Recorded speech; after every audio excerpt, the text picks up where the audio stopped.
I really do think this is the year. Yeah, this is it. The stars are aligned. Same with the planets. The wait's over. Time's at hand. You can feel it. No doubt about it. Write it down. It's written. It is going to happen. Definitely. The Mariners are going to put it all together. It's a big year, division title. American League pennant. No doubt about it. Then it is World Series time for the Mariners. They win in 6, maybe 5. I think they sweep the series. You do? I do. You really do? I do. Great Expectations will not be presented at this time, so we may bring you the following special podcast. It's almost live. Still alive. It's alive! A limited podcast series about Northwest Television's legendary TV sketch comedy show. An amazing phenomenon. Featuring intimate conversations with the writers, performers, creators. Rustlers, cutthroats, murderers, bounty hunters, desperados, bushwhackers, hornswagglers, horse thieves, bull dykes, train robbers, bank robbers, ass kickers, shit kickers, and Methodists. Your host was one of them. I think I would remember a thing like that. Pat Cashman. What's the matter with you? Almost live. This is just a real nice surprise. Still alive. Just a real nice surprise. Perhaps one of the reasons Almost Live found a place on TV for so many years was because at its core it was distinctly a local show. The jokes were almost entirely focused on Puget Sound towns, neighborhoods, places. None of those places was a more frequent target than a suburb called Kent. And no member of the Almost Live writing and performing group was more informed about that place than Bob Nelson, the only one of us with an actual Kent pedigree. Now, to be clear, this is not the Bob Nelson who's a retired NFL linebacker, nor is it the one who's a stand-up comedian. That Bob Nelson used to use profanity in his act, but now works clean. And it's not the Bob Nelson who's a public accountant in Tigard, Oregon. That Bob Nelson, by the way, is certified and sometimes uses profanity. No, this is the Bob Nelson from Kent, the rugged East Hills. He grew up there, went to school there. He's Kent's native son, legally. I've seen the papers down at the courthouse. Well, let's jump ahead to the day that Bob Nelson wrote a bunch of sketches and then trotted them over to King TV, even though he figured nothing would happen. Well, sure enough, nothing did at first. But then in the summer of '89, he got a call from Almost Live's producer, Bill Stainton, impressed with Bob's scripts. And, like the computer hackers always say in the movies, he was in. In the next 10 years, Bob never left the show, except for a while to write for The Magic Hour, a talk show that Magic Johnson was the host of. Yep, Magic Johnson had a talk show. But before long, Bob came back home and he stayed with Almost Live until it ended in 1999. But the writing career of Bob Nelson was not at an end, not even close. There were more TV shows and some video projects, and along the way, he fashioned an original screenplay that became a major motion picture in 2013. It was called Nebraska, and it brought the first-time screenwriter Academy Award and Golden Globe nominations. Now, as you would guess, a lot more has followed, including writing and directing the 2016 film, The Confirmation. It's a good one. Turn the subtitles off and watch it, as well as anything that has the name Bob Nelson on it, just so long as it's that Bob Nelson. I talked to him via Zoom from the Seattle area home he shares with his wife Valerie. They live on an island. It has electricity with okay internet. Bob Nelson, as I live and breathe, thank you for being on this podcast thing. Well, sure. You seem to know what you're doing, so go ahead. Yeah. It's going to be deceiving. Look, here's the deal, and I know you've heard this a million times, but I know you believe it too. What happened to you doesn't happen in real life. It's the stuff of fairy tales. It's you that you had this script that you had written, and I don't know when you wrote it. All you do is write and work. Your work ethic is amazing to me. I don't have it myself. But you put a script together that was sort of a certain kind of a roman à clef, I guess, in a way, based at least on some real things that happened in your life. Yes. And it turned into a movie that was Oscar nominated, and it was huge, and it was called Nebraska. And it still is called Nebraska, as far as I know. So you told the sheriff that you were walking to Nebraska. That's right. To get my $1 million.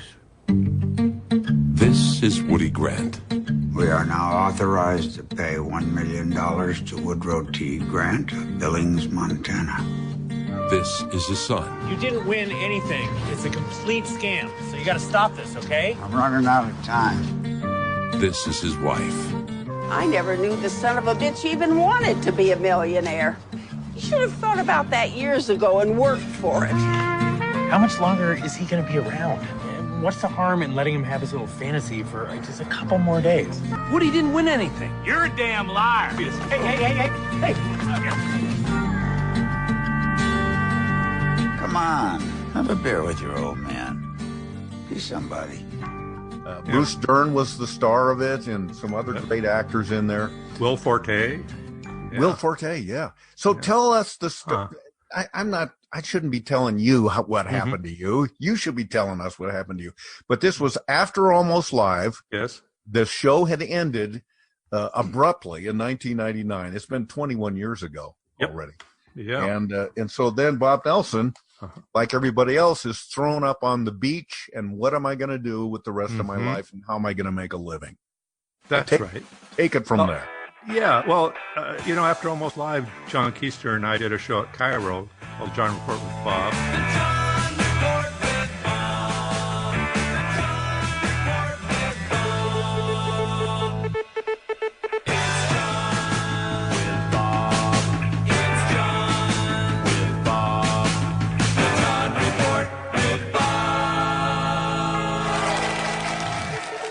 Lasted a little over a year, and then I really was beached because, let's see, how old was I? Was I then about 40, 45? I was going to say 70, but okay. Yeah, it felt like that. And that's kind of an old age to be trying to tackle Hollywood. But yeah, my wife and I decided, well, might as well go for it. If you remember, Jim Sharp from Almost Live was down there producing comedy. And he, even before I left Almost Live, he had me come down there for a while and work on the Magic Johnson talk show. Yeah, tell us about that for a minute. A lot of people might have missed it because it was so brief, but you were hired as a writer on the basketball player. Magic Johnson had a talk show. Yeah. Jim said, well, come down for a while, take a break from Almost Live if you can, and come down. And if you like it, you can stay. And if you don't, you can go back home. So what year would this have been, Bob? That was 1998. 1998? Yes. So that would be at 42. And so I'm going to think, well, when Almost Live ends, I'm going to be stranded in my 40s with no skills. And then what's to become of me? So I said, I might as well try and do that. Live from Los Angeles, it's the Magic Hour.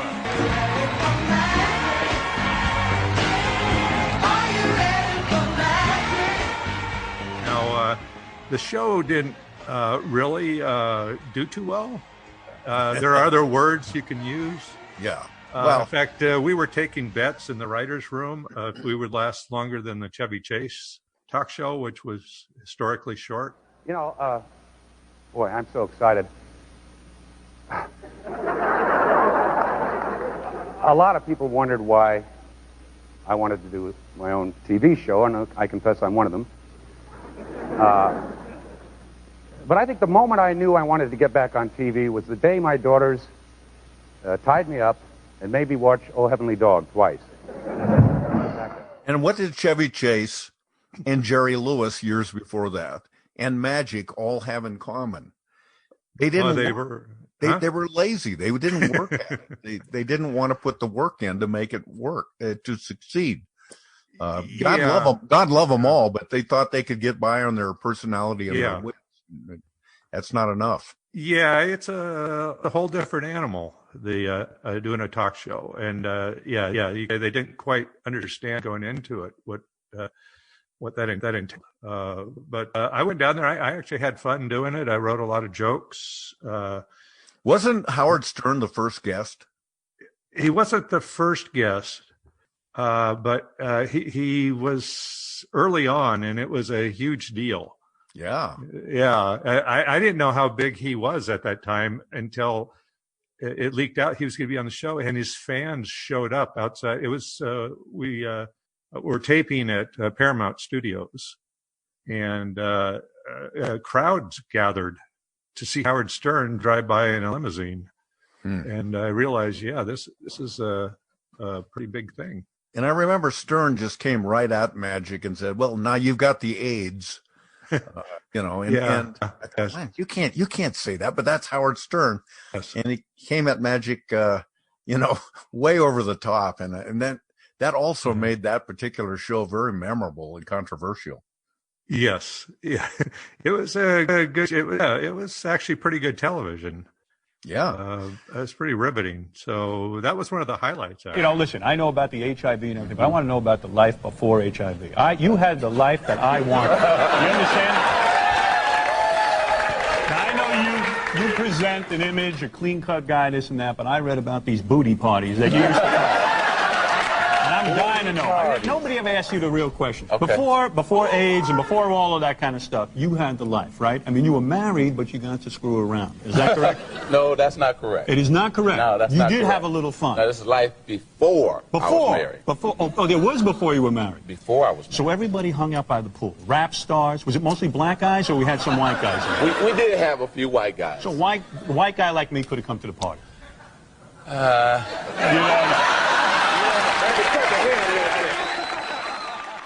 So tell me, because you've told me before, like the first day you come in for work, and Magic is going to come and he's going to address all of the staffers and the writers and everybody.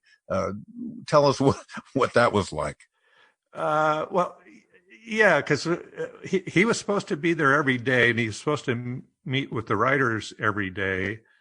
And I saw him in that meeting, and I leaned over to the writer next to me, and I said, how much want to bet? He says, there's no I in team. And it took about 5 minutes for that to come out. I know you're a huge basketball fan, so it must have been kind of weird that you're thinking, oh my God, this guy, I love this guy. Yes. As a basketball player, and now here he's doing a TV show, and I don't know what I'm supposed to think about all of it. Well, I genuinely liked him, but as I say, I was there, 4 or 5 months, and we're supposed to see him every day. He met once with the writers in those 4 or 5 months. The only other time I saw him really outside of the studio was I would take walks around the Paramount lot, and I was walking back, and I saw him coming into the studio in his sweats shortly before taping.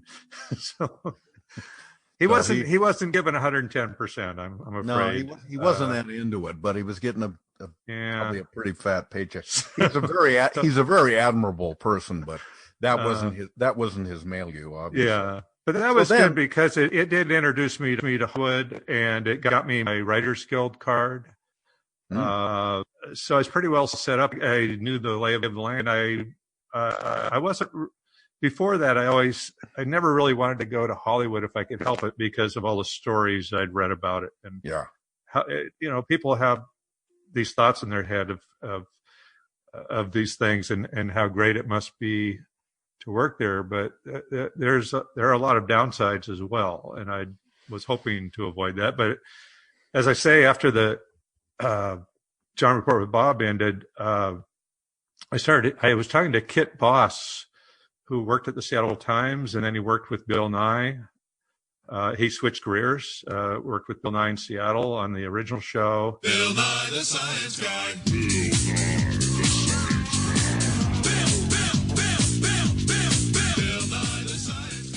And Kit decided to take a chance and go down to Hollywood, and so he knew the ropes, and so I called him up and said, I think I'm going to take a chance and just move on there, and there's you and Jim Sharp might be able to help me, and so I was thinking of writing sample scripts, and Kit had said, well, people are tired of reading Everybody Loves Raymond's and Simpsons. They get those all the time. Since they really like to see if you can develop characters as well, even if it's for television instead of a movie. But so they kind of like to read movie scripts right now. And I thought, well, I'd always been upset because I didn't think I'd ever come up with a really good movie script idea. But this actually does relate to Almost Live, because I used to, as you remember, go through the newspapers. Yep. And look for setups for our news segment, the John Report. Yeah, we would write jokes for this. It was a fake newscast, really, that John would deliver. And but the linchpin to it all was these little excerpts that you would take from the newspaper, and they would be, okay, here's the premise. Now see if you can write a joke to what was in the news. And it was immensely helpful because nobody else knew what was going on in the news except you. Well, mainly what I was looking for were, for the John Report, we like to keep it local. So I was looking for the local stories to play off of. But I would read the whole newspaper because, as you know, Pat, I like to stay informed. Welcome to the John Report. I'm John. Here's my report. The A1 Laundry on First Avenue has a sign that says, "We accept Sonic tickets." Coincidentally, ticket gates at all Seahawks games will now post a sign that says, "We accept laundry receipts." So I was reading, and they had this syndicated story from AP or somebody about these old people who were showing up for like these Publishers Clearinghouse contests, sweepstakes contests.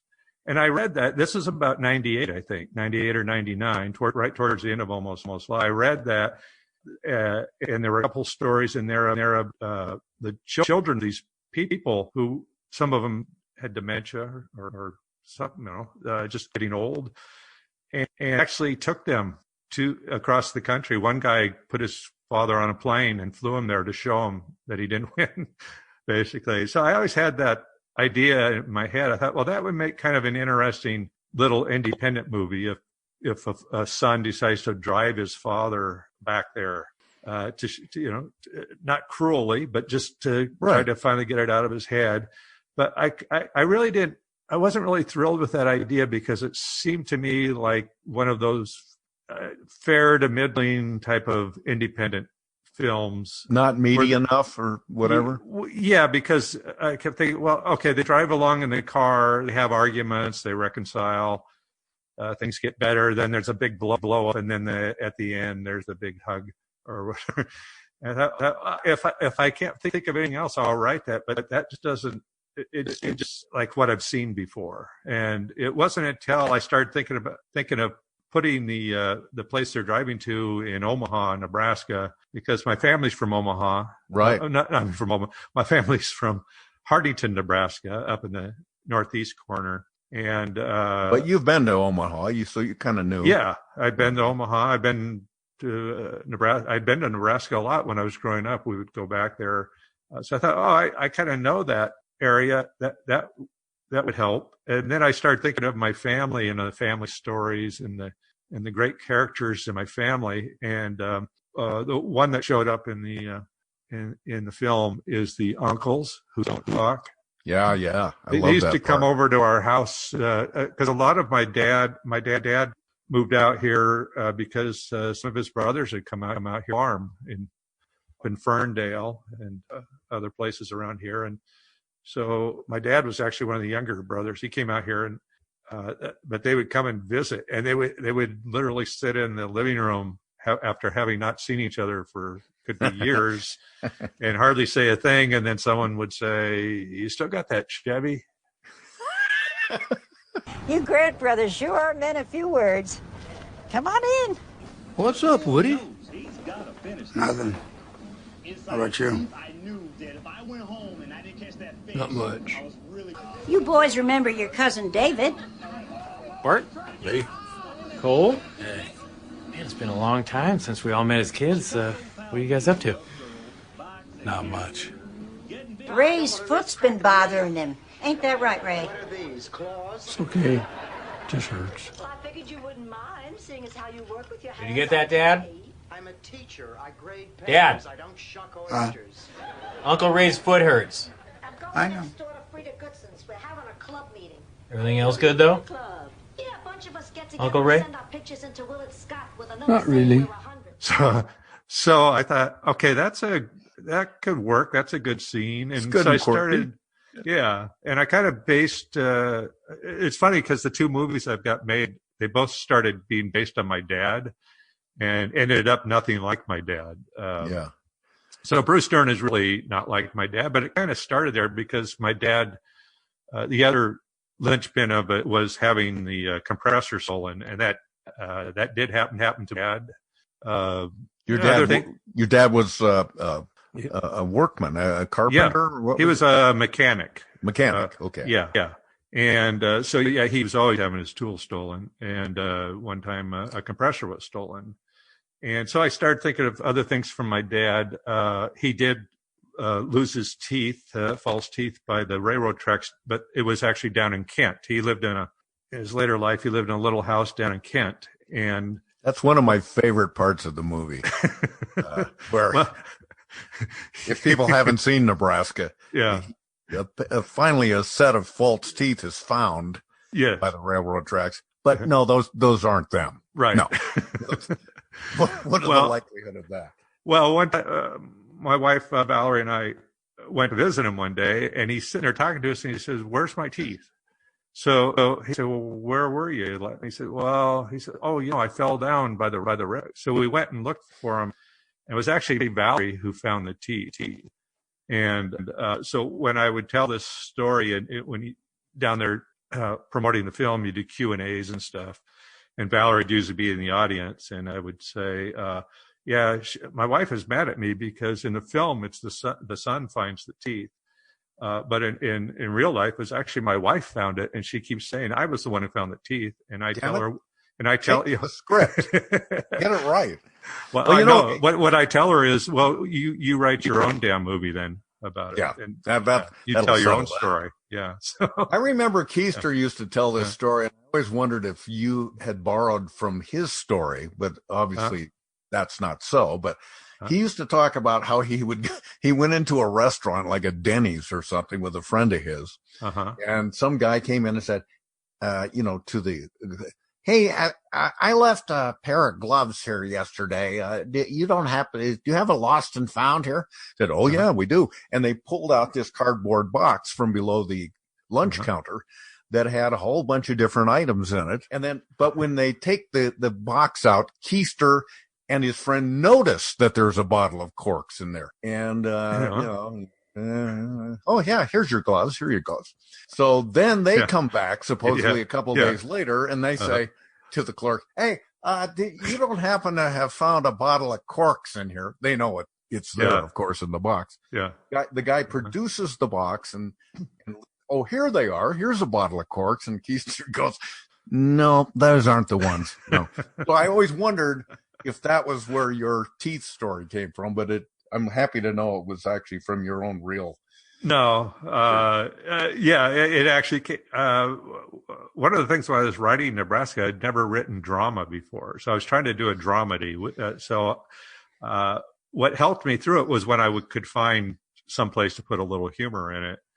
And it did come from, it would have been funny if I'd said to my dad, if my dad had said, "Those aren't mine." And it worked for writing the script because I thought it showed that the father still had some wits about him. He wasn't just completely gone. He could still give. No, that's good. That's really good.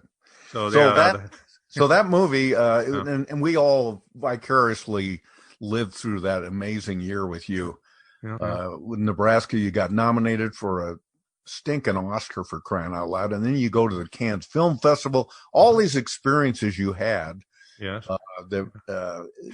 It's an astounding year, and then of course you go to the Academy Awards. You win the Spirit Independent. I think it's called Spirit Awards for best. Independent Spirit Awards was the night before. That's the casual awards where you don't have to dress up and everybody gets stinking drunk before it even starts. Yeah. Well, that is, after all, the spirit of things for an award, right? Well, by that time I was in my I was 58 or something by then, and the award I won was for best first screenplay. And the Spirit Award goes to, and it took a lot of patience. Bob Nelson. Nebraska. I didn't write one for all those years because I really wanted this one. Okay, well, thank you so much, Film Independent. This really is something special. My wife asked me not to thank her tonight, so that'll save some time. Thank you, Valerie. This is really the fulfillment of a boyhood dream of one day becoming the oldest recipient of the First Time Screenplay Award.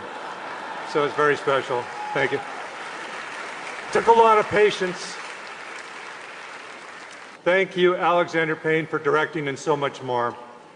Considering the nature of this award, I'm not going to reveal exactly Alexander's involvement in the script, but I will say that my original script was called California, and it was about a couple of teenage boys trying to score some weed.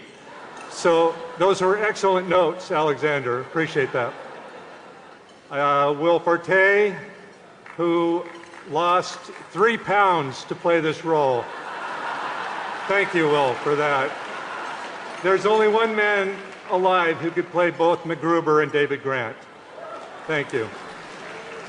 And that brings us to the man of the hour, Bruce Dern.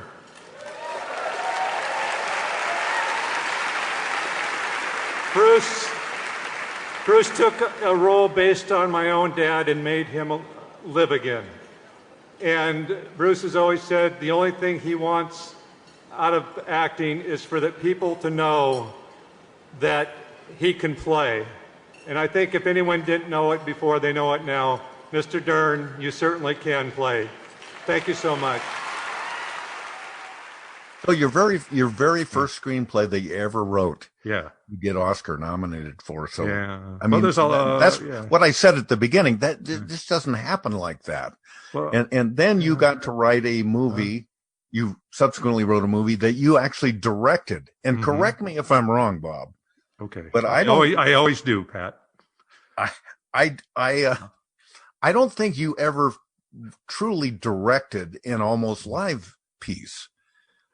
And yet you had the temerity, the confidence to say, you know what? I can direct a movie and I'm going to do it. It's called The Confirmation and it's a wonderful film. It really is. And, on my other podcast, I've been encouraging people to watch it. It's really sweet, special, and you did a hell of a job. And I can't believe somebody in their initial directorial effort can put something together like that. I couldn't do it. What are your sins? I can't think of any. You haven't even dishonored your mom or your dad? I don't see my dad enough to dishonor him. Go to the truck, unlock the big box, bring me my wood toolbox. It's gone. What do you mean it's gone? I'm on the case, all right? Are you a detective? Nope, I'm a drywaller. What's your name? Hey, Drake, are you on meth again? Don't change the subject. Yes, I'm on meth, okay? The hell? Your dad is a good man. He's got some demons, but you know, we all do. Yeah. Listen to what they say and then decide for yourself. Do what you think is right. Well, the reason I decided, a couple of reasons I decided to try and direct. One is, again, I was in my late 50s. And by that time, it's, well, so what? If it just bombs or isn't any good, you give it a shot if someone will let you do it. And the other one, I had my game plan was to hire really good actors who you hardly had to direct at all. Yeah. And find a cameraman. There's a lot of kind of a hidden secret about directing movies, especially at that level, small, low-budget independent movies. Is if the director doesn't have a thought about how to shoot it, all the technical stuff, the cameraman will be glad to to take over and share his vision. Now, I worked hand in hand with, but I was more concerned about the performances because we had a low budget and only 22 shooting days. That pretty much means you have to shoot it like a documentary anyway. 22 shooting days? That was it? Yeah. Wow. So you basically, you look for a few places where you can have some really great looking shots, but for the most part, you're shooting like a documentary. And so I did a lot of research on every actor that I brought on, and I knew that Clive Owen hardly need any instruction. Yeah, your lead actor, Clive Owen. I think he liked working with you. It was a very tight shooting schedule, but he's such a brilliant writer, and he wrote a really beautiful, wonderful, touching script. And I love working with writer-directors because they know the intent behind everything they've written. And when you've got a really good script, Bob knows exactly why he's written it and what he wants to get out of the scene. And, you know, this is ultimately a character-based drama. And the fact that it was a first-time film for Bob, you know, it's not a film that's depending on huge tricks with the camera or whatever. It depends, the heart of the movie is the people in it. And he knows the world and knows these people better than anybody. So having him close to us the whole time was perfect. We found a young, great actor, J.D. Eberhard, who played the son. Yeah, he was great. He was in St. Vincent right before that, and he was so good. At one point while we were shooting, I said, he was sitting on the steps, and I went over and I sat next to him, and I said, "So, Jaden, I want it to look like I'm over here giving you direction, but the problem is I can't think of a note to give you or a thing to say." But I'm coming over here. I want to look like I'm a director here. Okay. And he said, "Yeah, okay." That's sure. Great. Yeah. That's wonderful. But, you know, we got Patton Oswalt, Tim Blake Nelson, Matthew Modine, Stephen Tobolowsky, because I knew all those guys had done a lot of independent movies. They knew what they were doing. And the heartbreaker we got was Robert Forster. Yeah. Tell the story about Robert Forster, who just passed away a few months ago. You have a nice story about him. Well, he was, one reason for him is everybody loved Robert Forster in Hollywood. And, I only had for someone his age, I only had scenes, and I felt embarrassed to even put it out to him. But then I found out from his reps that he loves to work. If he likes the scenes you've written for him, he would love to do it. So he came up to Vancouver. I only saw him for maybe 2 days. And in that time, it was just amazing. My wife, Valerie, again, just loved him. There was a point in my career when I stopped getting work, and I was getting lousy work, and I had 4 kids, 2 ex-wives. I was trying to get the kids through college. I began to worry that this was not going to happen for me. I was going to have to think of some other way to make a living. You got to be ready, and you got to have a good attitude. And at that point, I had well understood and internalized that 3-step program. Accept all things. That gives you good attitude. Deliver excellence right now. That gives you the best shot at the best future you've got coming. And the reward of self-respect and satisfaction. And never quit. You can win it in the late innings if you don't quit. The story I think I shared with you is that he had to go out and wait on the porch to come get his cue to come into the house. And it was right at the end of our shoot, and it was just pouring rain. And so he goes out there, and Valerie's out there having a cigarette, as everyone who knows her would know she was doing. And she sees him come out. She's, "Oh, I should leave so you can get ready." He goes, "Oh no, you stay. We'll talk." And he says, "It's kind of chilly. You want my coat?" And she said, "Oh no." So they're talking, and she tells him, "No, it was November 25th. That's how I know the exact date because that's our anniversary." So she said, "You know, today's our anniversary, and this is how I'm spending it." and after we broke for the setup for him to come and shoot a scene in a house, he went back to his trailer and got a gift and brought it back to Valerie for our anniversary. Wow. And yeah, so what a lovely human, man. Yeah. And like you said, he wasn't getting paid big money. He just liked to work. And, and was grateful for it. Well, You also told me a story about the comedian, stand-up comic, Patton Oswalt. Because hiking is not exercise. Hiking is the segue between the actual exercise you did in your 20s and 30s and then the gentle mall walking that you're going to do in your 70s and 80s so that you'll fit into the tuxedo at the funeral home. Because you don't want him splitting the back of the jacket open. That's embarrassing. Come on. Let's die with some dignity. And he had to do some walk from a car to somewhere else, and and so it required you to do more than a few takes. Tell us about that. I think outside of watching you work on Almost Live, this is one of the most amazing to me, watching a comedian, a humorist, work off the cuff, because I just went over to him and said, we're going to have you walk from here back to the car. It's about, but I think I'd like to have that to tail off on. So I haven't written any dialogue for that. Do you want to just say something on the way back? I didn't expect anything, really. He did it about maybe 5 or 6 times, and each time he told a different story. And wow. And you're looking at it's a 10-second story. And funny. 10 or 12. Oh, yeah. They were all, it was hard to pick which one to use, but.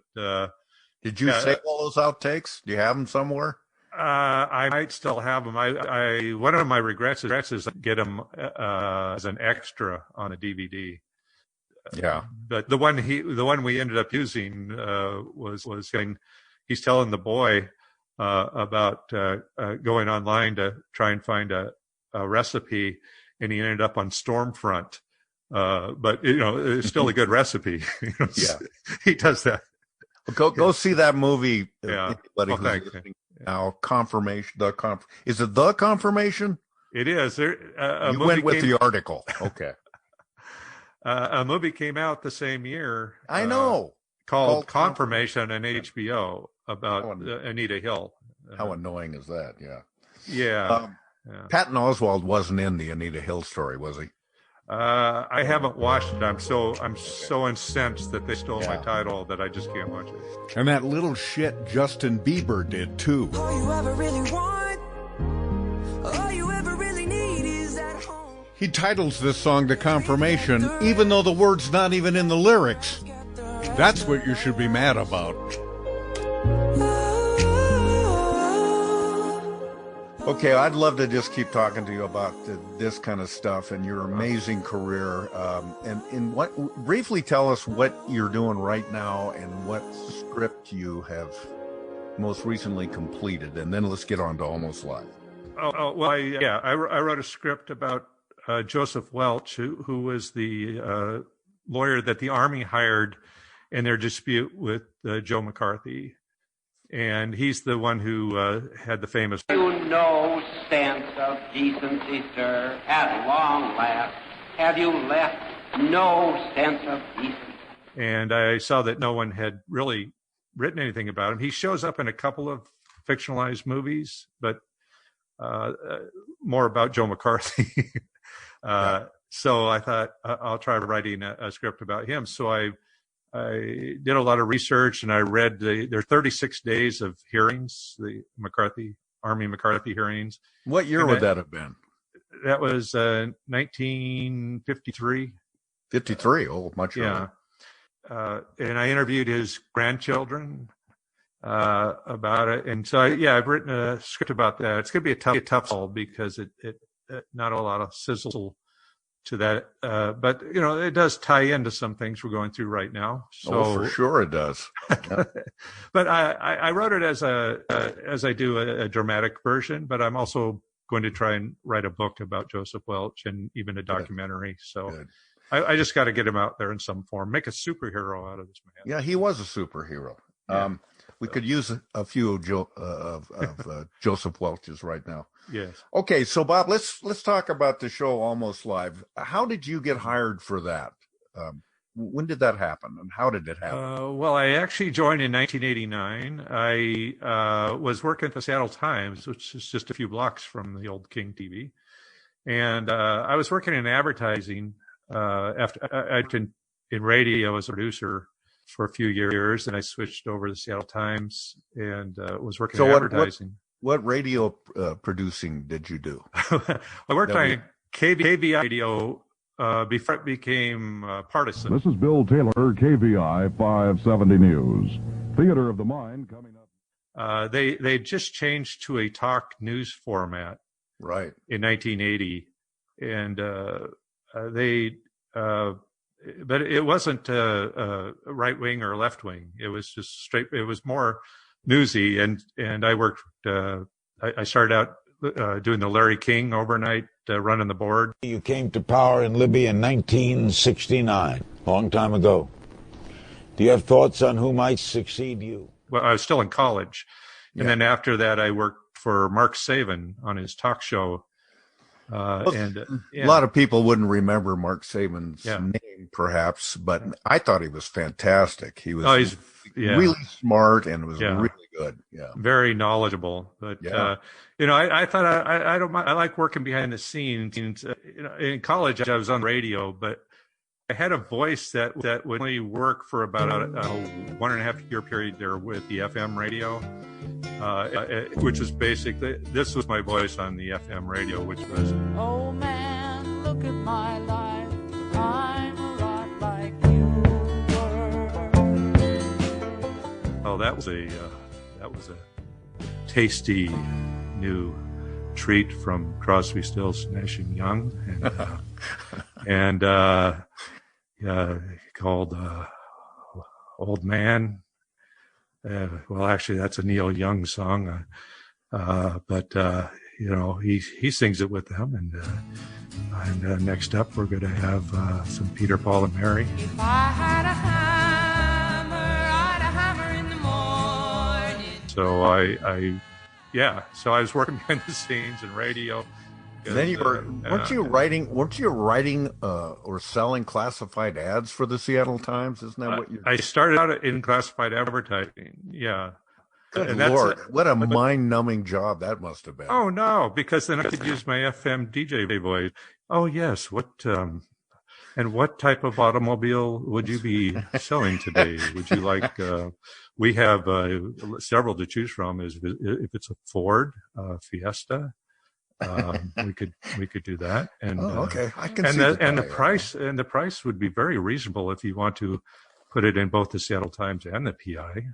Mm-hmm. So no, it was great training, but and then I switched over into ad services, which is basically the people who are between the salespeople and the composing room, and I'm sure you understand how much fun that would be. Yeah. How did you see your career in your life going forward? Were you going to just keep selling classified ads? And how do you go from there to writing comedy scripts and submitting them?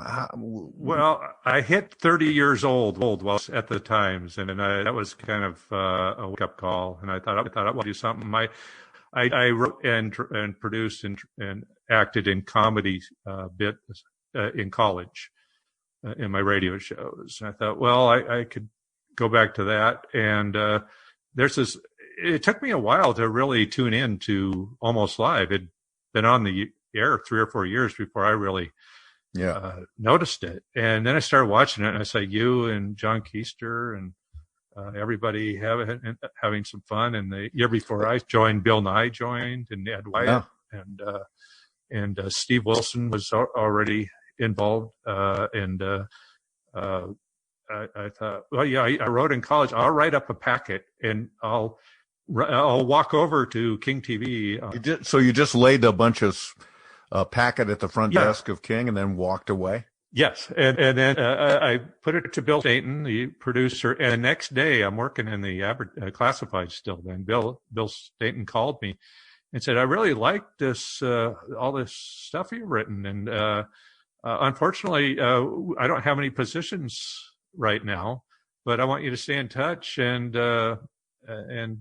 try again next year if you're still up for it." And towards the end of the next season, there was actually remember in the old days when the newspapers used to report on the stuff, Joe and Nancy Guppy got a job in Hollywood. And I was reading that thinking, they just had 2 openings at Almost Live. So I wrote up another packet of material and sent it to Bill, and I managed to get on that year.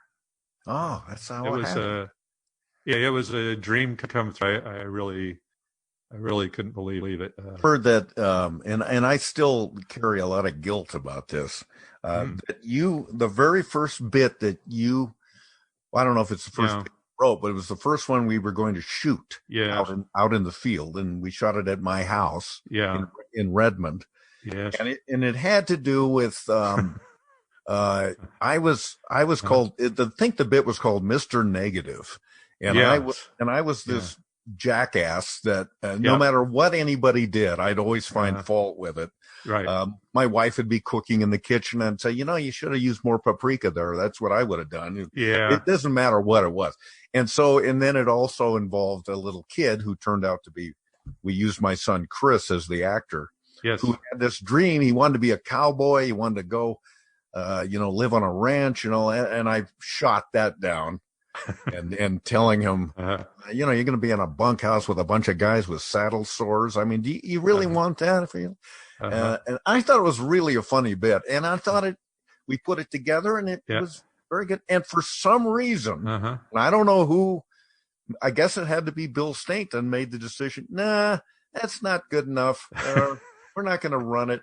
And I felt like I failed you somehow because I put my hand in it, and there's no reason it shouldn't have run because we ran far crappier pieces than that. On it would be that in the beginning, in those packages I sent to Bill, I think I was better at writing for the page, so you could look at something on the page and go, oh yeah, that could work. But the bit didn't really build in a comedic way. It just kind of I had you doing the same thing throughout.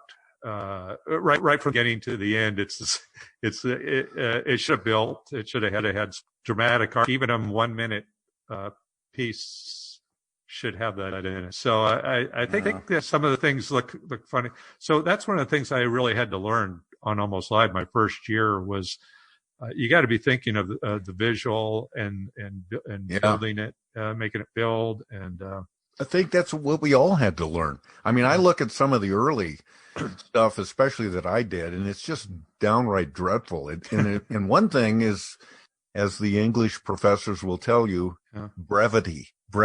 You don't put words in there that don't need to be in there. Keep it tight and concise, and that makes it funnier. I was doing pieces that were 7-8 minutes long. It was ridiculous.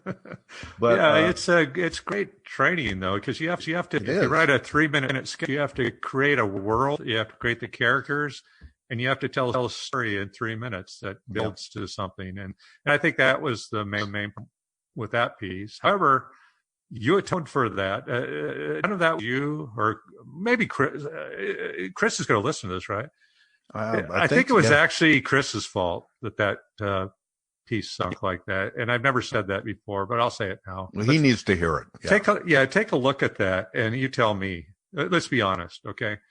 But anyway, whatever feelings you have about your part in that disaster. It wasn't a disaster though. That's what's so unjust about it. It was a good piece. It was about the 6th show in my first year that I finally got a piece on, and it was a live bit that you did called the Smoking and Drinking Council. Good evening. I'm Neil White for the Smoking and Drinking Council. Do I really need alcohol to relax and have a good time? In your case?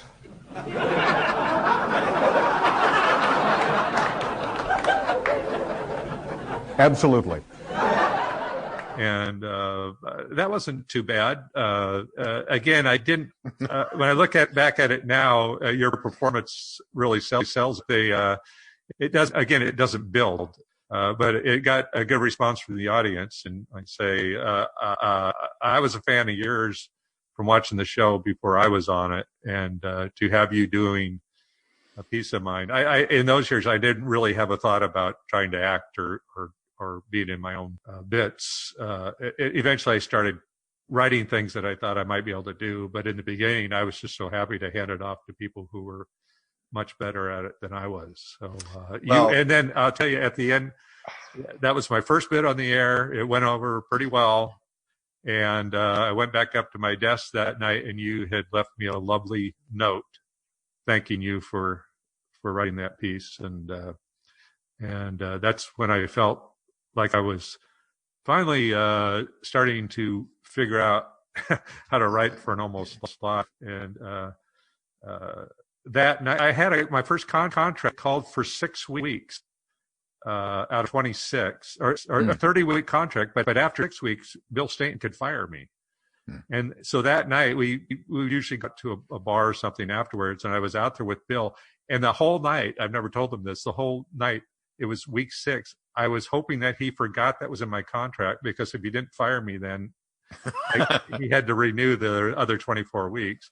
So I kept waiting for him to fire me while we were drinking. Why would he fire you? I think I would talk to any, and I'm very confident in this. Any person who worked on that show, whether it be the writing staff or any actors, crew, anybody, they all would single you out as the preeminent writer on the show. This writing the smartest stuff, the funniest stuff. And I would go to these writers' meeting. I can't remember. Was it Tuesdays? Yes. And I would just, I'd throw in a couple of things. I better offer something here. And then the dessert at the end of the meeting, or usually was near the end, was Bob's now going to read the scripts that he has come up with for this week. Yeah. And it's not just your writing, which is superb, but the way you say stuff, it just made me fall out of my chair every week. And other people were enjoying it too, but not as much as me. It just killed me every time. And I said, man, I hope he puts me in that bit, because that is going to be so damn good. Well, thank you, Pat. One of the things, one of my heroes was Bob Newhart. So I was going to ask you, who were your influences? And I would think Bob Newhart would be one. So since and I'm not as good an actor as Bob Newhart by any means, but one of the things that occurred to me early on Almost Live was, since I'm not an actor, I can probably try and do deadpan like Bob Newhart. Yeah. Try and imitate him, and that could help get me through, and also write pieces geared towards that. Well, there's things in a written piece that you can't really write. I mean, you can put it parenthetically, I guess, but one of the things that made me laugh so hard, when I was growing up, I just laughed so hard at people like Jack Benny and Bob Newhart. And Bob and Ray. And Bob and Ray. And they weren't afraid to put long, awkward pauses into scenes, because that's what life is really like. And so it's so relatable. Don't make a move. This is a stick-up. What? You heard me. Mister, put down that gun. Shut up. Now, come on. Your money or your life?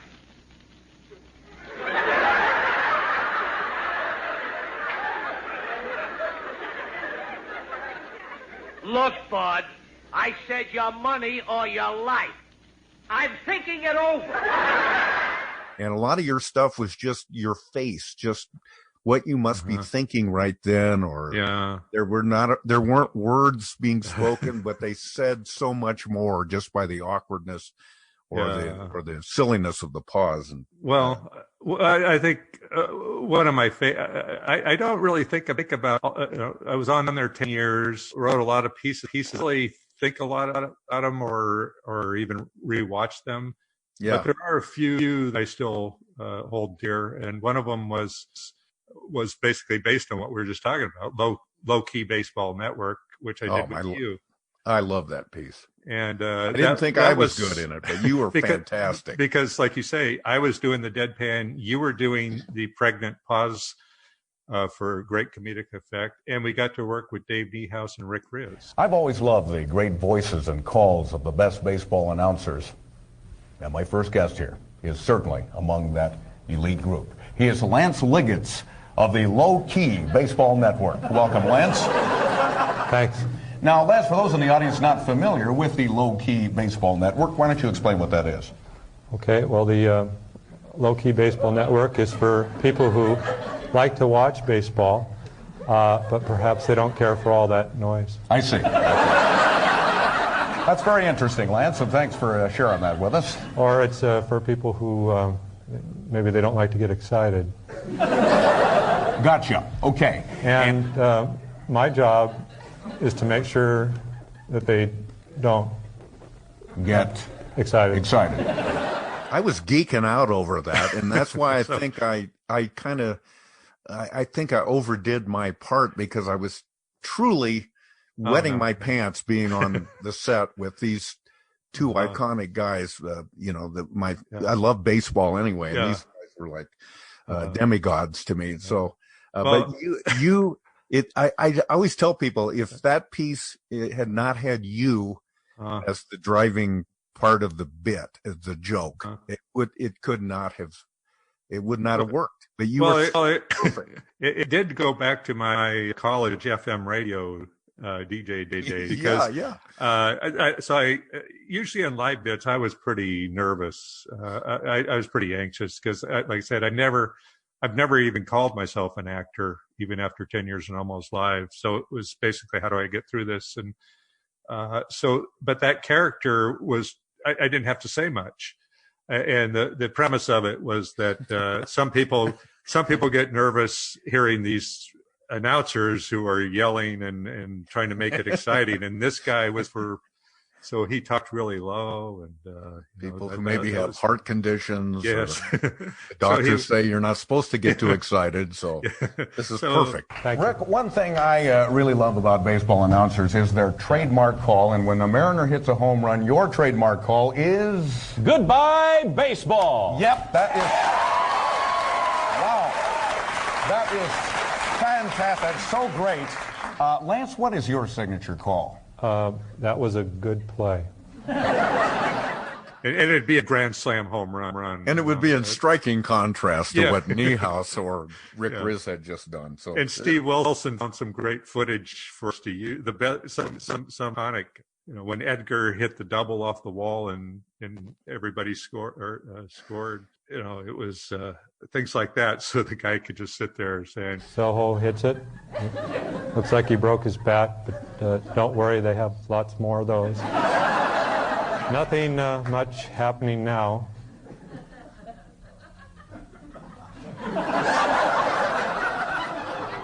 Everybody scores, and we'll be right back after these messages.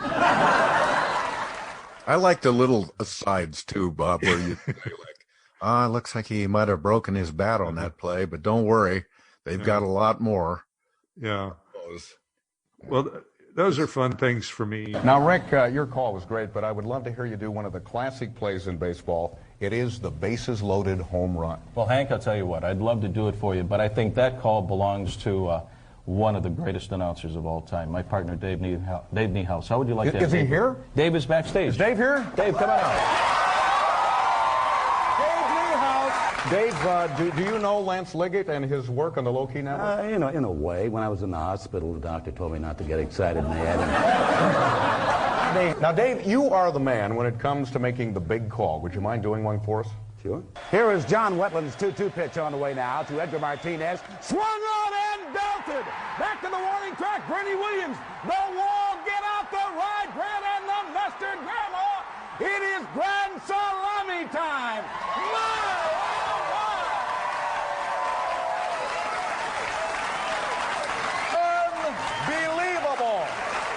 Unbelievable. Wow, you took us right back there again, Dave. Lance, would you show us what you would do? Sure. Okay. Edgar batting. It's a good hit. And it's, get out that loaf of bread and some meat, Mama. It's time for a big sandwich. What are and I know you're uncomfortable with yourself praise, but so I don't think of it that way. But what are some of the other bits that you're proudest of that you thought that was pretty good? Well, the one I was most known for is Uncle Fran, but maybe I tend to be too self-critical. I don't really think so, though. I think you can, instance, look back, and I kind of wish I'd elevated that a little more. I think the first one, I did about 8 of them, and I think the first one was pretty much the format, and it worked okay. It's time once again for Uncle Fran's Musical Forest. Hi kids, I'm Uncle Fran. I'm a little ticked off. Sometimes I get mad, but I will always be your friend. Hi kids, and welcome to Uncle Fran's Musical Forest. Let's start today with a riddle. Is it rational to jump to conclusions just because your boyfriend had a few innocent drinks at your best friend's apartment and passed out in her bathroom? It makes you realize what an ugly, vicious thing jealousy is, especially in the hands of a self-victimizing woman. Right, Mr. Raccoon? Kids, do you know the phrase, petty-minded witch?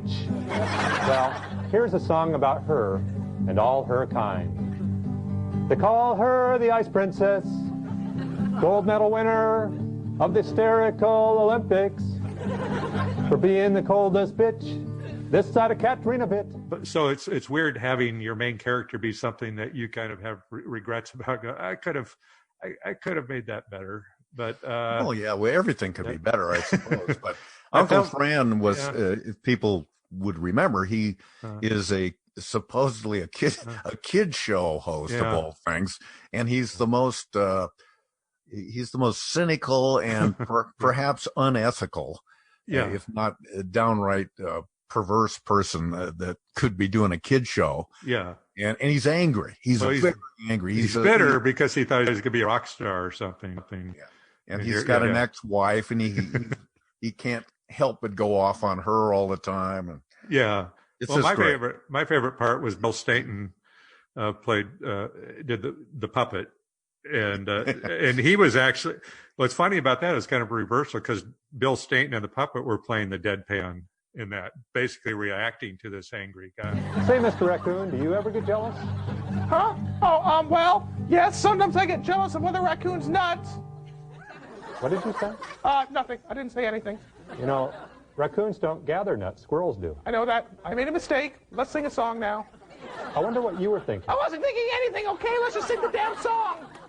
Oh, you want a song? Yes. You want a song? Yes, ow! There's a song for you. That's called the Ow Song. I hope you like it. You see, kids, Mr. Raccoon Man's problem is that he never developed a sense of humor about himself. That's why I wrote him this song called the Low Self-Esteem Mr. Raccoon Man Song.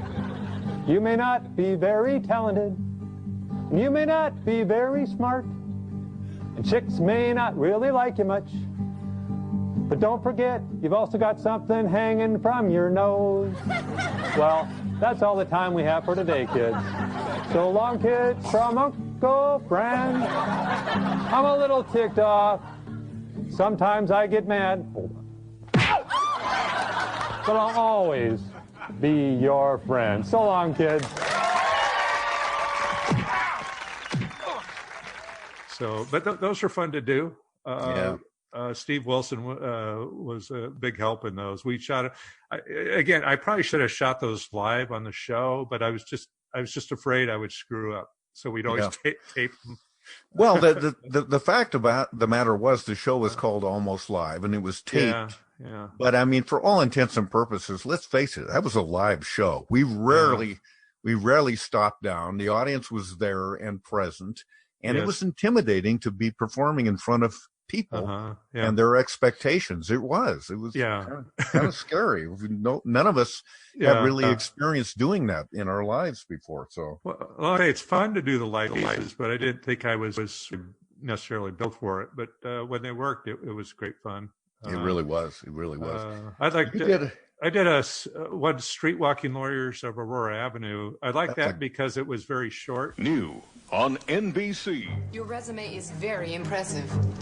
But as you must know, like most law firms right now, we just don't need another lawyer. I'm sorry.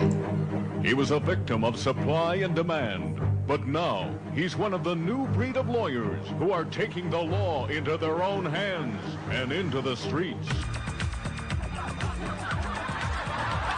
They're the street-walking lawyers of Aurora Avenue. Having trouble finding work, so they were out street walking on Aurora Avenue, which was, as you know, right outside our office.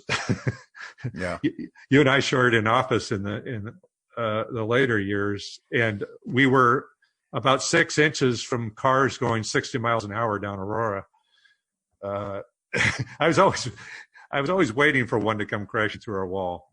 Yeah, no kidding. Well, that piece in particular is one where you mentioned that you wanted it to build to something, and that one did. It did with that final line. It was great. It started with me as the to good-looking lawyer. There was Bill Nye, and then Steve Wilson all decked up as the fancy lawyer, and then Ed Wyatt pulls up. So yeah, it kind of built from.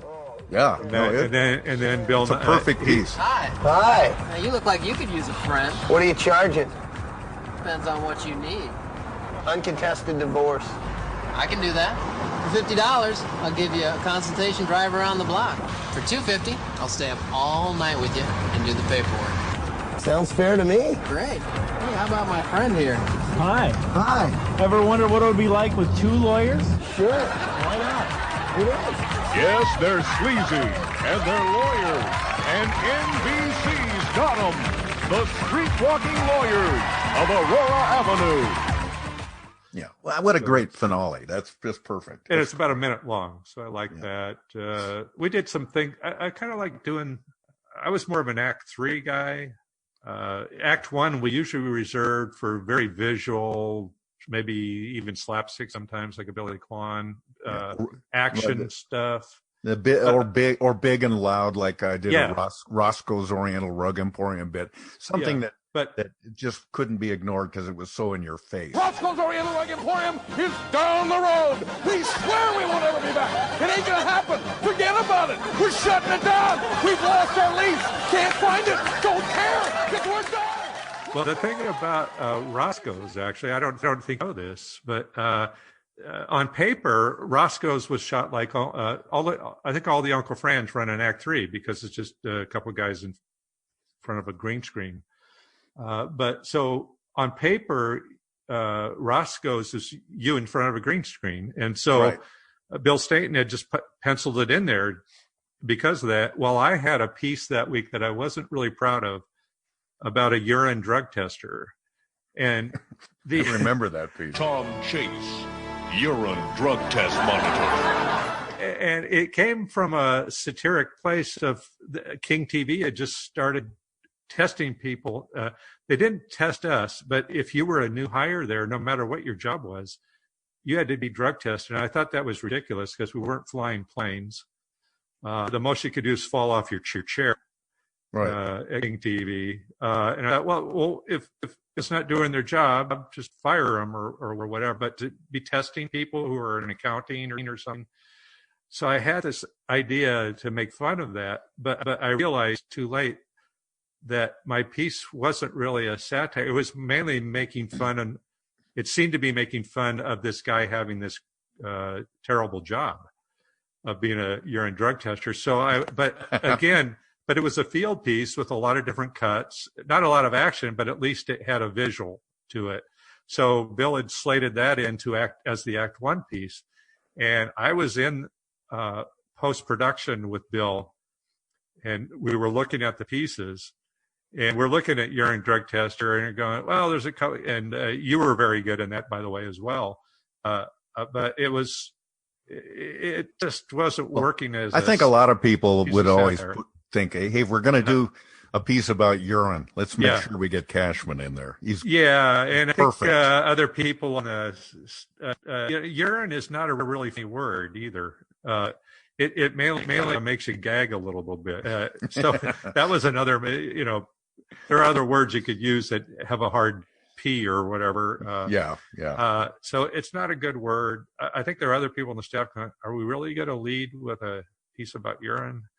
And so Bill Staton and I are in post-production, and we're watching the pieces. We watched that, and then we got to Roscoe's Rug Emporium, which neither of us had seen. We just kind of heard you kind of pitch it maybe in the meeting, and we're watching this, and it's just like maybe one of the best pieces almost live ran in 15 years. Wow. And here we are with a urine piece leading the show, and I don't know which. I think Bill and I looked at each other and had the same thought, and I basically said, why don't you run that in Act 1? That's it's I know it's one shot, but it's action. He's excited. You're doing this one take. This guy just rambling. Terrific comedy. So you fell on your sword for me. Yeah, well, maybe God Bill. love you, I think maybe Bill said that. One of us said that, but we both were in total agreement. And That's nice. I probably hear more about that piece than anything I ever did. Roscoe's Oriental Rug Emporium, going out of business since 1957. But people just can't. I mean, I think about this all the time. The show ended in 1999. It was 2 years before 9/11.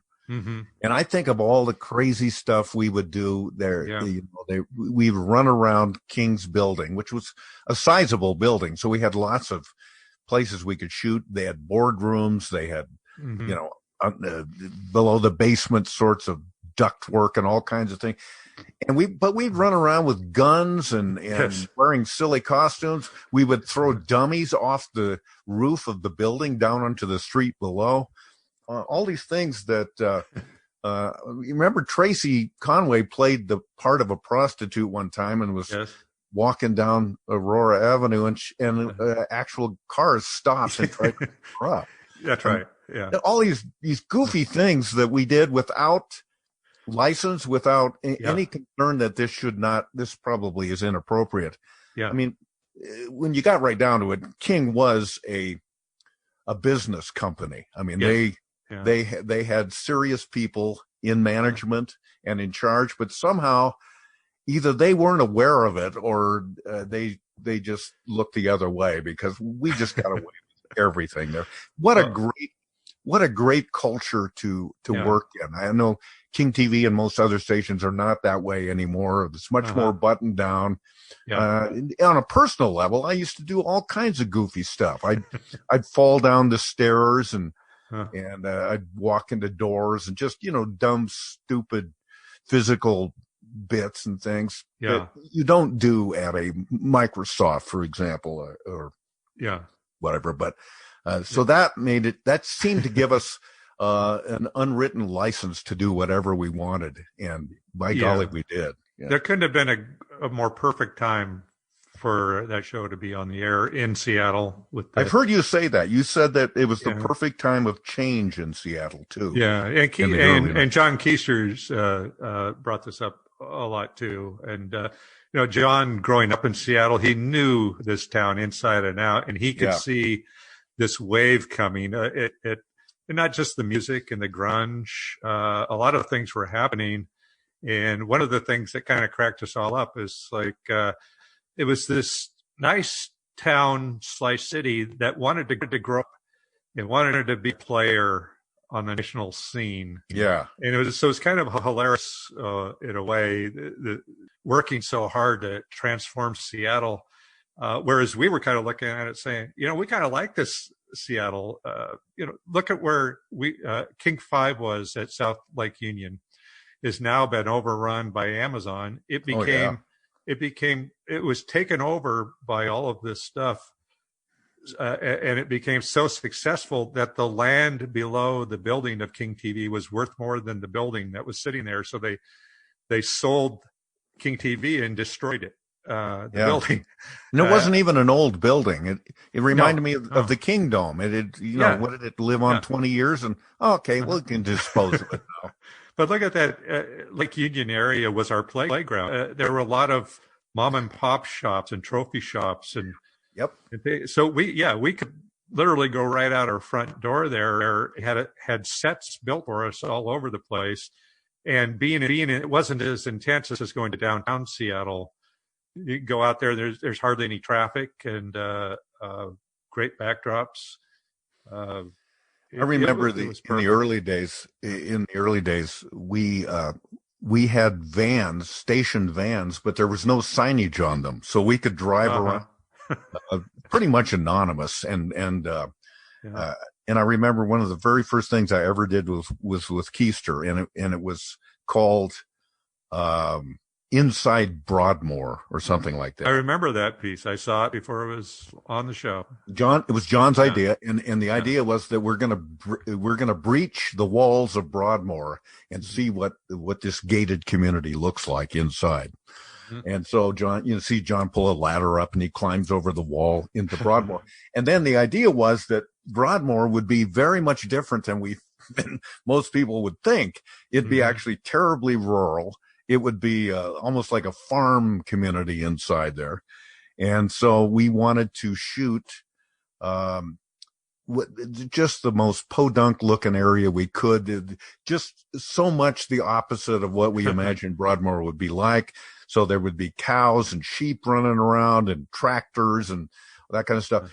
So we drove around South King County in our unmarked van, looking for it. We said, we got to find the perfect place. It's got to be so and then we come upon this farmhouse. And we can see there's a herd of, I don't think sheep come in herds, but there's a flock of sheep behind the house. There's a rusting, not running tractor in the front yard. I mean, it just was like, oh man, we could not have scouted a better location to do this shoot. Yeah. So I go up to the house and I knock on the door. And I'm how am I going to explain what we want to do here? But nobody answered the door. And so I kind of look around through the windows. Nobody's here. There's no cars here. And then we decide, let's just shoot here anyway, which we did. Yeah. And it's it just turned out to be a perfect location for the shoot.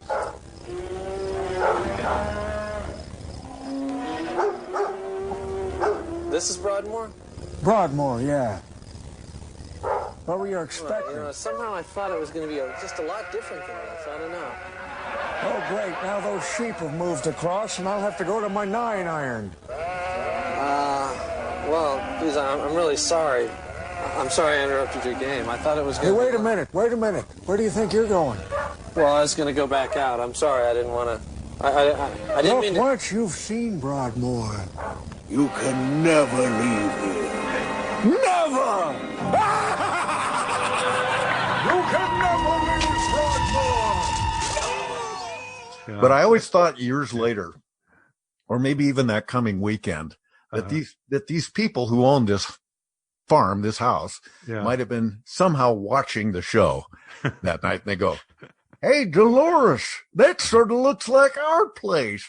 Yes, those look like our sheep out there too.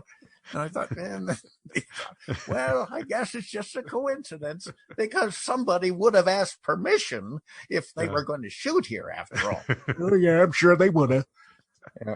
That's just the crazy kind of but how much fun wildness of the show. It was so much fun. Like I said before, I was on Almost Live for 10 years, and I feel like I got away with things. It was you can't have any more fun working, and it really wasn't working. So no matter how hard you supposedly worked or time you put into it, it was great. And like you said there, the motto on Almost Live was shoot first and apologize later. Yeah. Because like you say, we couldn't afford to get permits to shoot anywhere. Yeah, that's true. Even when we went to downtown Seattle, we wouldn't get a permit. Yeah. You've always said to me, and I've talked at the beginning of this, as we're going to wrap up here in a second, that you've had enormous things happen in your life. You've written these movie scripts, you've directed a movie, and all the things that have happened to you. You worked on the Magic Show, and you worked on an animated film down in San Francisco. All these incredible life experiences, but you've always told me the best job, the most fun, the happiest I ever was working on Almost Live. Yeah. Well, I was, for once, I was telling you the truth, Pat. It was, it's about time. Is it because you didn't feel an enormous amount of pressure? That's part of it?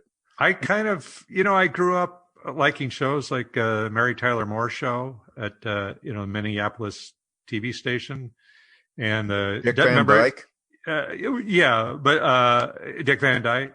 But there's also WKRP, and the thing that hasn't with Mary Tyler Moore is those were both very low rated stations and radio stations, nearly canceled. Yeah, that I just liked that. I didn't really want to be working at the big one where there's all this. I liked Under the Radar, and me too. King TV was the big station in town, and probably still is top rated. I don't know, but on the other hand, we were the clowns in the basement, and they did pretty much ignore us, and let us do what we wanted. So I always liked that concept of you could do whatever you wanted. I mean, the difference now is that, as you know, you write a piece for Almost Live, and you probably get to shoot it and have it on the air in a few days.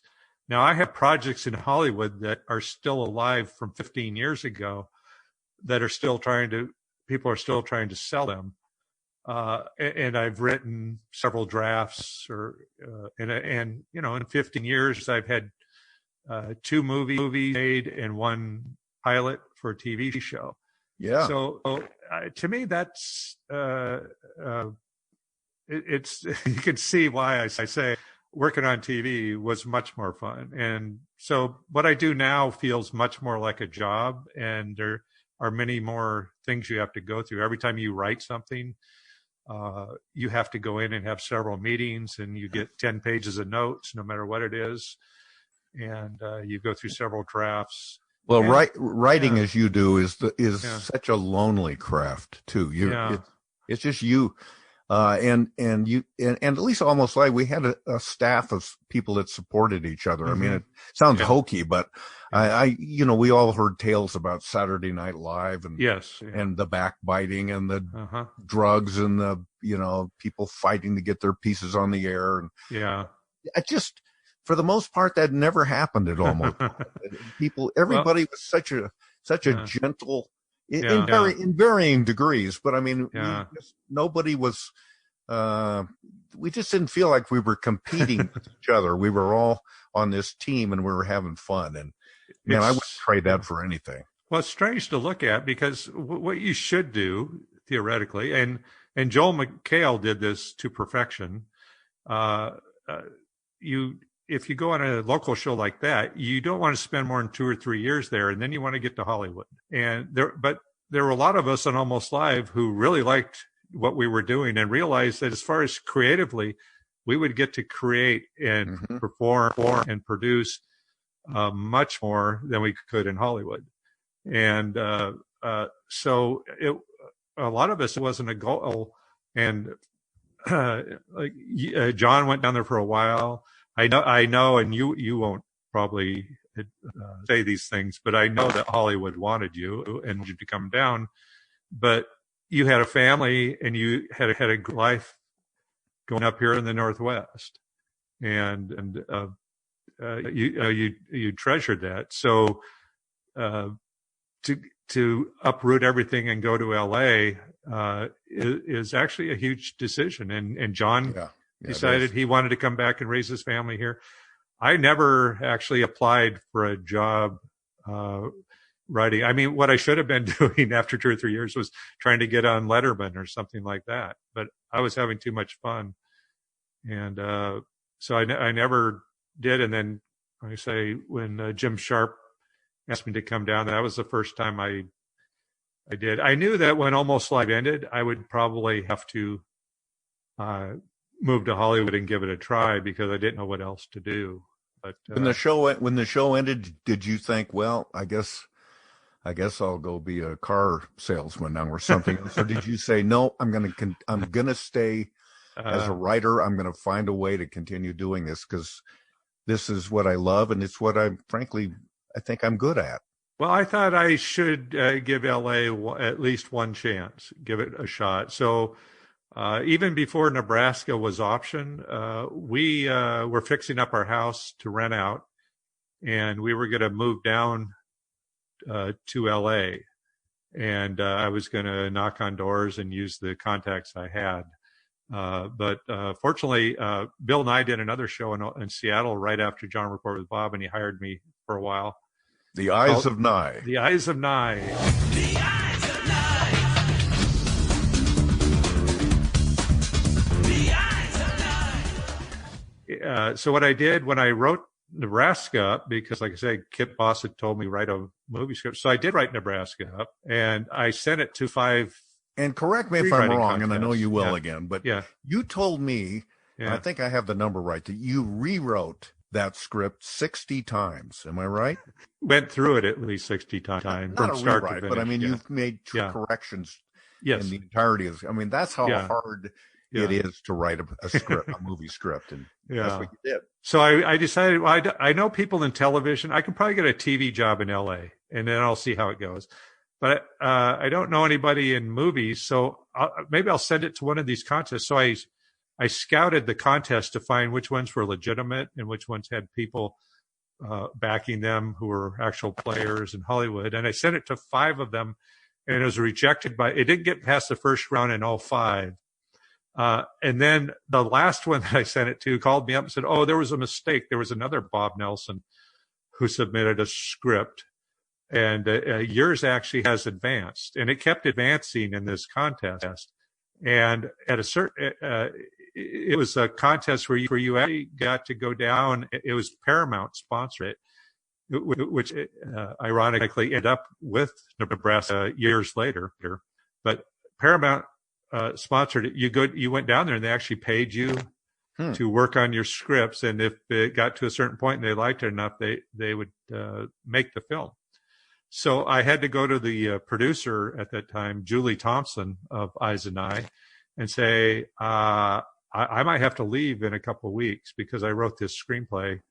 And she said, oh, I'd like to read that. And she came back the next day and said, I liked your script, and I know a couple fellas who are making films. I'm on the board with them of a charity, and I'd like to try and slip them this script because it's kind of what they're doing. And that's how it got started. So she got the script to the people who produced Nebraska. They had worked with Alexander Payne, the director of Nebraska, before on a great movie called Election. Yeah. In the nation's capital, a new leader has found a place in the halls of power. But her story began in the halls of high school. We'll move on now to the presidential race with 3 candidates running. The first is Tracy Flick. Never underestimate an overachiever. Looks like you could use a cupcake. Election. Cast your vote. Or don't vote at all!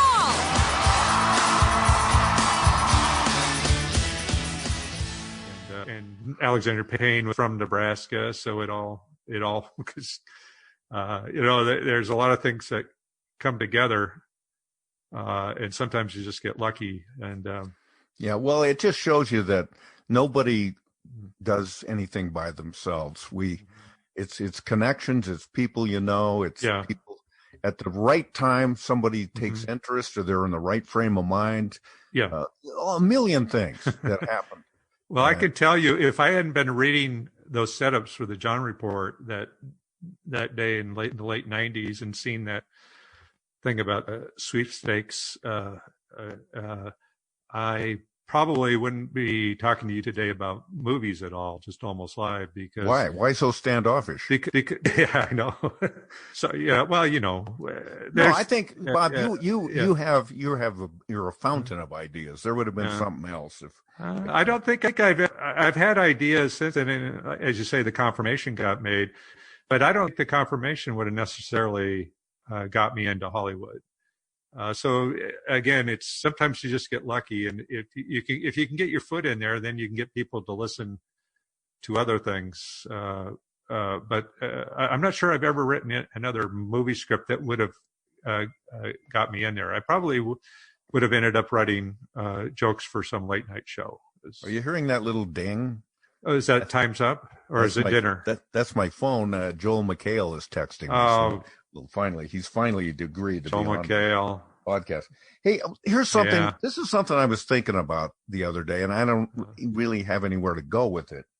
But I think about the people that were in our cast, and John Keister had kids that came along at some point. Mm-hmm.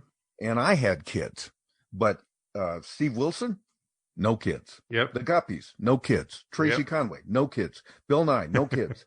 At the time, Ed Wyatt didn't have any kids. That's right. McHale didn't have any kids. Scully, no kids. Do you think that I always thought that was an opportunity for me to write stuff that featured kids, because I had kids and I used my kids in various bits, from Sluggy to I remember one bit I did with my son Chris where I discover hidden a Victoria's Secret catalog under his mattress. And yes. But I'm always wondering, do you think, because the movie, The Confirmation, you feature a young boy in that movie. Yes. But you don't have kids yourself. So is that young boy you? It is a version of me, but he is much harder. And actually, the actor Jaden Lieber, who played him, is much older than I was at that age. I was pretty goofy. I was a pretty goofy little kid. I was, it was almost the hippie time. I consider myself a post-hippie because I kind of missed that. But in a way, I was a pre-hippie. I was just kind of a unfocused kid wandering around having fun. But just like every other kid. Yeah. So, especially in those days. But so a lot of the kids, some of the stuff of the kid in that movie did come from me. If you remember the troubling night with the father, where things go bad, that really happened. A few of the other things were pulled from real life. So I did have to rely on that. Well, I could, like I said, I could keep gabbing with you forever, but you got other things to do, scripts to write. Oh yeah. Agents to yell at and all of that. But it's not only been a pleasure talking to you for this period of time, but it's one of the real privileges of my life to have gotten to know you, Bob. Well, and we got to share an office together, for crying out loud. Yeah, I'm sorry about that. Not me. And for everyone listening, Pat suffered through my Mexican dinner leftovers for more than any man should have to endure. And you brought in refried beans. I still can't believe I did this to a man who I admired so much. And, it didn't bother me a bit, but what was curious was that we noticed, whether it was the beans or whatever, but we noticed that there was a parade of ants that were going into our office all the time, coming from somewhere outdoors. The ants go marching one by one, hurrah, hurrah. That we never could quite source where they were coming from. But they liked being in our office for some reason. My guess is that, that used to be Anderson and Mike James's, wasn't it?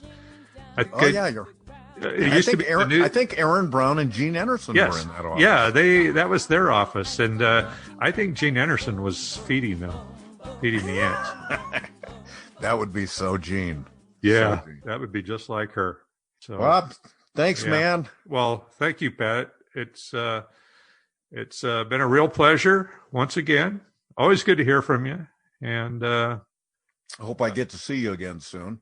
Yeah, and good luck with the Joel McHale story, trying to get an edge in, a word in edgewise. No kidding.